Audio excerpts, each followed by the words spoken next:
All right, let's dive right into this. You've shared, wow, a really amazing amount of information about these huge mountains in Nepal. Yeah. Specifically, we're talking about the 8,000ers. Like, those are the peaks that are over, well, 8,000 meters Hmm. high, right? That's right. Yeah. So, in this deep dive, we're gonna, well, it's not just about the maps and stuff, right? We really want to get to know these mountains, For sure. like where they are, what makes each one kind of unique, and the human side of things, like who climbs them, what are their stories, and even, how much does all this cost? Because it's not cheap, I bet. It's definitely an investment. Yeah. We've got details on each mountain, like their cultural importance, to the people who live there and the crazy challenges that climbers face. And oh man, some of the stories are intense, both the good and the bad. But our goal today is to, pull out the most interesting stuff for you, the listener, so you can really grasp what this part of the world is all about. It's awe-inspiring, to say the least. Right off the bat, what grabs you is just how powerful nature is in these places. Nepal's nickname is the roof of the world, and for good reason. Yeah. It's got 8 of the 14 tallest mountains on Earth. Wow. That in itself tells you the scale we're talking about here. So let's start by giving everyone a sense of why these mountains are so important, not just, geographically, but in a bigger sense. Okay, yeah, great. And I think there's no better place to begin than with, like, the king of the mountains, Mount Everest, Of course, yeah. or Sagarmatha, as it's called in Nepali, Beautiful name. which means, and I love this, goddess mother of the world. Powerful. Yeah. We should definitely mention, like, the sheer height of this thing. It's 8,848.86 meters. Almost unbelievable. Yeah. And it sits right there in the Solukhumbu district. Mm. And, for those who might not know, there are two main ways to get to the top. There's the South Col route, which is in Nepal, and then the North Col route, which starts in Tibet. And then, of course, there's the super famous Everest Base Camp trek, which for a lot of people, that's an adventure in itself, even if they're not planning to summit the mountain. When you think about Everest being right on that border, it becomes this ultimate goal for climbers from all over. And the two main routes, they each have their own unique set of challenges, like the Khumbu Icefall on the South Col. Oh, yeah, yeah. And you've got those high-altitude traverses on the North Col. It just highlights how complex and demanding this mountain really is.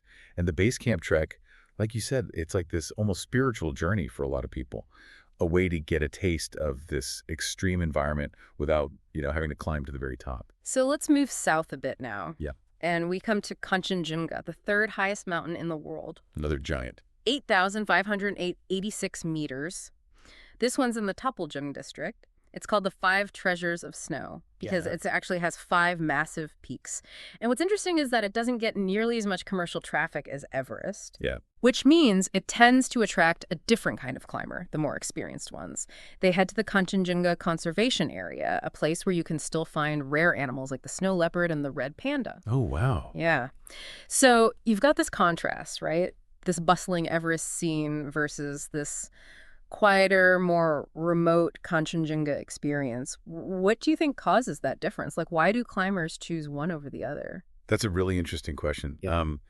I think the fact that Kanchenjunga isn't as commercialized means it's a more, well, raw experience, Right. maybe even riskier. So Right. it appeals to climbers who are looking for solitude, for that sense of really being out there on their own, exploring a place that's less traveled. And it also has a different impact on the local economies, which might not be as reliant on huge expeditions like you see on Everest. Plus, there's a conservation area, so climbers there are more aware of, the environment and their impact on it. All right, so next on our list, we've got Lhotse, and it's a big one, 8,516 meters high. It's also in the Solukhumbu district, and it's actually connected to Everest by the South Col, almost like, a really tall neighbor. Right next door. It's amazing to me how many climbers actually try to summit both Lhotse and Everest in one go. Wow. And to do that, they have to face what's called the Lhotse face. Now, this is a brutal wall of ice and rock. It's practically vertical. Yeah, it's known for that. Yeah, it's super challenging, even for experienced climbers. It's true. And, the fact that Lhotse is so close to Everest means that some climbers see it as a chance to bag two of the highest peaks in one trip. Makes sense. But that Lhotse face, it's not messing around. It's a serious test, even if you're already acclimated from climbing Everest. So up next we have Makalu. This one sits at 8,485 meters, and it's in the Sankuasaba district. You can spot this one from miles away because of its, well, pyramid shape. It's famous for its really steep ridges and its remote location. And around it you have the Makalu Barun National Park, which is just this pristine area full of forests and all kinds of animals. But that pyramid shape, that's not just pretty to look at, is it? No, definitely not. That shape actually tells you how hard it is to climb. With those steep ridges in such a remote area, climbers don't have a lot of options if they run into trouble. They're more exposed to the weather, and they have to be much more self-sufficient. And like with Kanchenjunga, being right next to a national park reminds us how important these places are for the environment. Okay, shifting west now, we find Cho-Oyu at 8,188 meters in the Sulukhumbu district. They call it the Turquoise Goddess, which I think is a beautiful name. It is. And interestingly, this is considered one of the easier 8,000-meter peaks to climb. Relatively speaking, of course. Yeah, right? So it's a popular choice for climbers who want to try Everest someday. It's kind of like a training ground. And it's conveniently located near the Tibet-Nepal border. But when they say easier, we should probably be careful about that, right? Oh, absolutely. Yeah. When we say easier, it's all relative. We're still talking about an 8,000-meter peak. Right. You're still dealing with crazy altitude. Yeah. But, the routes might be a little less technical and it's easier to get to. So it makes it a good goal for climbers who are experienced, but maybe not ready for something like Everest. And its location on the border is interesting, too. It shows how, politics and geography are all tied up in this region. Oh, so moving on, we've got Dhaulagiri at 8,167 meters. It's in the Miyagdi district and is known as the White Mountain. And here's something cool. It's the highest peak that's completely inside Nepal. Oh, wow. Yeah. It's got these super steep slopes and these deep valleys that make it look really dramatic. And there's a trek called the Dhaulagiri Circuit, which offers amazing views, and this is a big plus, it's less crowded than some of the other treks. Yeah, crowds can be a problem. Yeah. So the fact that Dhaulagiri is all within Nepal, that must give it a special meaning for the people there, right? I'm sure it does. It's like a source of national pride. Yeah. And yeah, those steep slopes, they're not just a challenge for climbers. They also create this really incredible landscape that attracts people who are looking for a more off-the-beaten-path experience. Then we come to Manaslu, 8,163 meters high, located in the Gorkha district. It's called the Mountain of the Spirit, which I just love. Me too. It's famous for the Manaslu Circuit Trek, which takes you through these remote villages and just ridiculously beautiful scenery. A lot of people see it as a good alternative to the Annapurna Circuit, which can get very busy. But that name, Mountain of the Spirit, it makes you think there's more to it than just climbing, Absolutely. It shows how deeply these mountains are connected to the culture and beliefs of the people who live near them. And the fact that the Manaslu Circuit is becoming more popular, it shows that people are, looking for different experiences, maybe a bit more authentic. They want to see the variety of landscapes and cultures that Nepal has to offer. And last but not least, among Nepal's 8,000ers, we have Annapurna first at 8,091 meters in the Kamaski district. This one is historic because it was the very first 8,000-meter peak to be climbed successfully back in 1950. I didn't know that. Yeah. The whole Annapurna range is named after the Hindu goddess of food and nourishment, which is just a cool connection. And it's a very popular spot for trekking. People do the Annapurna Base Camp trek and the full Annapurna circuit. But that first ascent back in 1950, that must have been a huge deal. Oh, for sure. That climb by Maurice Herzog and Louis Lachenal, it was groundbreaking. It kind of kicked off the modern era of high-altitude mountaineering. Right. And the fact that the whole range is named after this goddess, it really shows how these mountains are seen as life-giving, the rivers and ecosystems they create. Okay, so we've talked about the 8 giants, but Nepal has other amazing peaks too, even if they're not quite as high as 8,000 meters. Like, there's Makpushar, the fishtail mountain, with its twin peaks. It's actually considered sacred and off-limits for climbing. Really? And then there's Amada Blum, which is just stunningly beautiful. People call it the Matterhorn of the Himalayas. And then there's Garshankar, which is sacred to both Hindus and Buddhists. So even though they're not 8,000ers, they still have a lot of meaning. Yeah. It's really interesting that Makapushar is off limits, Yeah. It shows the respect that people have for certain places. And Amadublam, that shape, it's so iconic. It's a dream for photographers and a real challenge for climbers. And Garashenko, being sacred to two major religions, well, it shows how deeply connected people are to these mountains on a spiritual level. And that meaning, it goes way beyond just their height, right? We have to talk about their spiritual and cultural importance. I mean, Everest itself is thought to be the home of deities by many people. It's sacred ground. And the biodiversity is incredible, too. You've got national parks like Sagarmatha and Annapurna, which protect endangered species like the snow leopard and the red panda. Right, they're not just mountains, they're whole ecosystems. Exactly. They're woven into the culture and the environment in such a deep way. And those parks, they're so important for protecting the plants and animals that have adapted to living in these extreme conditions. And it's not just about the plants and animals either. No. These beliefs, like Everest being a home for gods, they reinforce the sense of awe and respect that people have always had for these mountains. Okay, so we can't ignore the fact that trekking and tourism are really important for Nepal's economy. It's huge, yeah. Treks like Everest Base Camp, the Annapurna Circuit, the Langtang Valley Trek, and the Manaslu Circuit, they bring people from all over the world. It's true. But, these mountains are facing some serious threats from climate change, like the glaciers are melting, and there's a higher risk of avalanches and floods. So sustainable tourism and conservation are really crucial. Yeah, it's this balance. Right. Tourism brings in money, but it also puts pressure on the environment. Yeah. And with climate change, things are getting more unstable, which makes the mountains more dangerous for climbers and trekkers, and it threatens the people who live there. So, being sustainable and responsible isn't just a nice idea, it's essential for the future of these places. Okay, so let's zoom out a little bit and look at all 14 of the world's highest peaks, the Eight-Thousanders. We know Nepal has 8 of them, but there are others, like K2, which is on the border of Pakistan and China.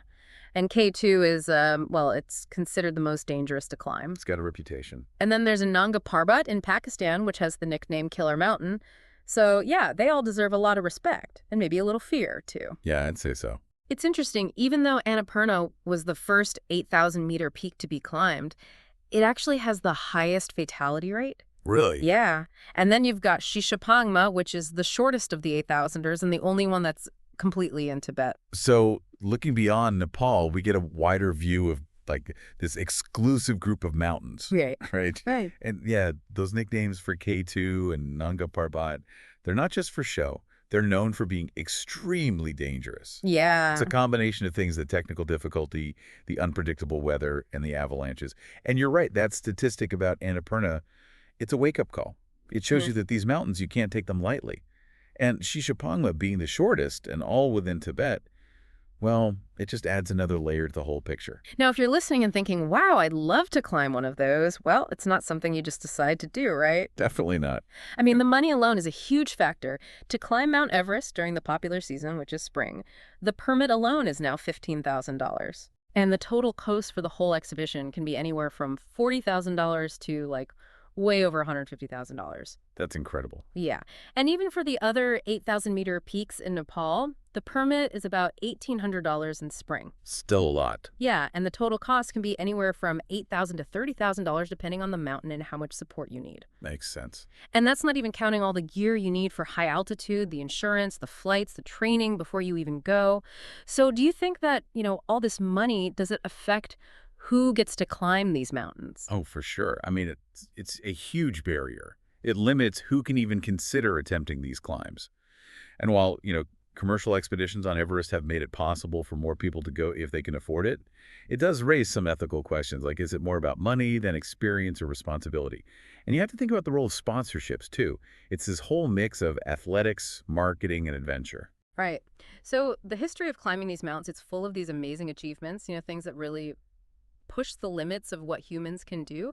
But there are also these tragic events that remind us how dangerous it is. Like the first successful climb of Everest in 1953 by Edmund Hillary and Tenzing Norgay. That was a huge moment in history. Absolutely iconic. And then there's Reinhold Messner, who climbed Everest solo without supplemental oxygen in 1980, and Jinko Tabai, the first woman to summit Everest in 1975. But, we have to remember the dangers too. The 1996 Everest disaster that really showed the world how risky it can be. And K2, which was first climbed in 1954, had a horrible ice avalanche in 2008. And Nanga Parbat had that really tragic expedition back in 1934. And Annapurna, well, it's still known for how deadly it is. Each of those events is a powerful story of, human ambition meeting the forces of nature. Yeah, it's humbling. Those achievements, they show incredible courage, determination, and resilience. Hillary and Norgay, they broke a barrier that had stood for centuries. Yeah. Messner's climb without oxygen, that redefined what we thought was possible at that altitude. But you're right, the tragedies are a reminder that we're not in control up there. Each of those disasters, it's a story of bravery and loss. And then you've got the records that people have set on these mountains, which are just mind-blowing. Nirmal Purja, he climbed all 14 8,000-meter peaks in a little over 6 months. That was his Project Possible. I remember that. And then Kristen Hirila broke that record, doing it in just 3 months. And then you've got the age extremes. Jordan Romero climbed Everest when he was only 13, and Yuichiro Miura floated when he was 80 years old. That's incredible. Yeah, and let's not forget Messner again. He and Peter Habler did the first oxygenless ascent of Everest. Yeah. And then Messner climbed all 14 8,000-meter peaks without oxygen. Legendary. Yeah, he's a legend. But think about that, like climbing all 14 peaks in just a few months. Logistically, physically, I mean, what kind of challenges do you think someone faces doing something like that? It's hard to even imagine. It must take incredible planning and endurance. Imagine going from one extreme altitude to another so quickly, and all the travel, coordinating permits, teams on different mountains, and the mental strength to keep going without much rest. It pushes the limits of what we think humans are capable of. Okay, so we have to talk about the serious stuff too. The statistics on fatalities, they're pretty sobering. We already mentioned that Annapurna has a very high fatality rate, and K2 and Nanga Parbat are also known for being very dangerous. Then there are the major tragedies like the 1996 Everest disaster, the 2008 K2 avalanche, the 2012 Manaslu avalanche, the 2014 Everest ice rack collapse, and the 2015 earthquake. It just highlights the risks involved. It's a harsh reality check. Those fatality rates, especially on Annapurna K2 and Nanga Parbat, they show that these mountains are not to be messed with. Annapurna I, it seems like its combination of technical difficulty and unpredictable weather makes it particularly unforgiving. And all the lives that have been lost, it reminds us that nature is powerful. So for you, our listener, what do you take away from all this? I hope this deep dive into Nepal's mountains and the world of the Eight-Thousanders has given you a sense of their beauty, their cultural importance, and the incredible human stories of triumph and tragedy that are tied to them. You now know a lot more about these mountains, where they are, what makes them unique, the people who climb them, and the costs involved. And hopefully you also see that these mountains are more than just rocks and ice. Yeah. There are living ecosystems that are under threat from climate change. And we've seen how far humans can push themselves, but also the price that can be paid. And this brings up a question for you to think about. In our world, where we're always pushing boundaries and dealing with the effects of climate change, what's our responsibility to these natural wonders? How do we balance our desire for adventure with the need to protect them? These mountains, they have so many stories to tell, and it's up to us to make sure they can keep telling them for years to come.